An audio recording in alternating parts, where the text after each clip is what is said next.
Welcome back to Hey Kentucky. Now, in just a couple of weeks, all the politics will descend on Fancy Farm for the picnic. If you haven't been, we've got someone here who can give you a little sneak peek of what maybe to expect. We've got Les Fugit, who has recently been named a co-host of Hey Kentucky, but he is definitely a Republican consultant and advisor. Les, thanks for being here. Tell me a little bit about what people can expect if they go to Fancy Farm. Well, first, it's important for people to understand that this is a Catholic picnic. It's at the St. Jerome's Parish, and down there, that's what they know it as. It's the St. Jerome's Catholic Picnic, not Fancy Farm. We, from up in the Golden Triangle area, we always call it Fancy Farm because that's the small town in which the church is located. But it's the largest outdoor barbecue in the world, according to Guinness Book of World Records. So they're going to produce 9 tons of barbecue for the entire weekend. So you're going to have lots of great food down there. But what we all know it for is really the political speaking. It started with Happy Chandler back in the 30s, and he visited and saw that there was a crowd there, started speaking, and then every other politician started to realize, wait a minute, there are tens of thousands of people here. We can go down there and meet some folks and try to get some votes. And it has turned into the single largest political event in Kentucky. Now, the headliners this year are obviously going to be Matt Bevin and Andy Beshear in the gubernatorial race. Bevin hasn't been down there to St. Jerome's in a couple of years. What are you expecting to hear from him? Because we've heard mixed things about Fancy Farm when he's spoken there in other years. What are you expecting from him and Andy Beshear in a couple weeks? Because it's Andy Beshear, I think we'll see the governor go back to delivering some zingers. So the unique part about Fancy Farm is that you want to involve the crowd because the crowd is split in half, Democrats to the left, Republicans to the right, and they're going to heckle whoever is speaking up there on the opposing side. So you want to try to get the crowd engaged. You want them laughing with you. And before the governor has gone down and he led the Pledge of Allegiance once, he tries to get the rhetoric toned down.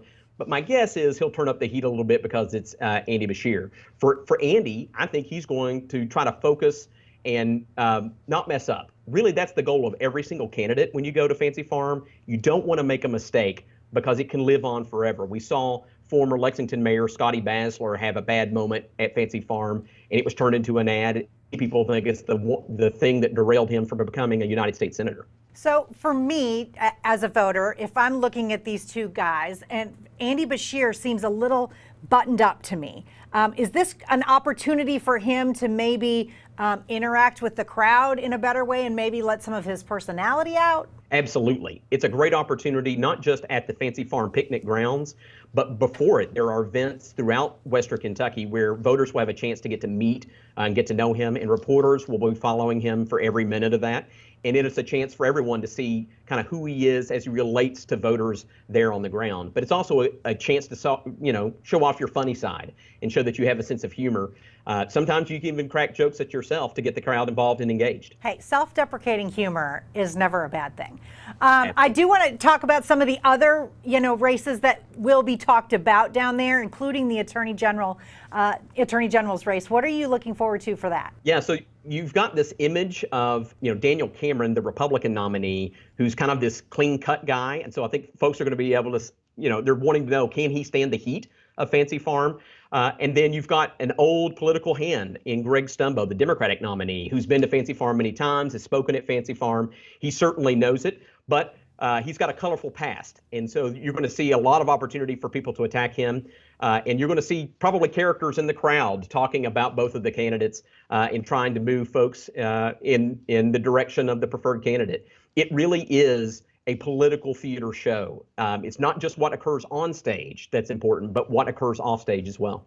Will this mostly just be about 2019? Are we going to talk 2020 stuff down there in a couple weeks? Oh, we will certainly see interest in the United States Senate race. Senator McConnell, although he hasn't accepted yet, I am confident he'll be there. He believes that Fancy Farm is a very important event for him to attend. I haven't heard where Amy McGrath or any of the other potential candidates for United States Senate on the Democratic side plan to be there, but there will certainly be talk about that race. And we know one thing for sure, we've already had several national media outlets who have said they're coming, not just to cover the governor's race, but to also kind of preview the U.S. Senate race as well.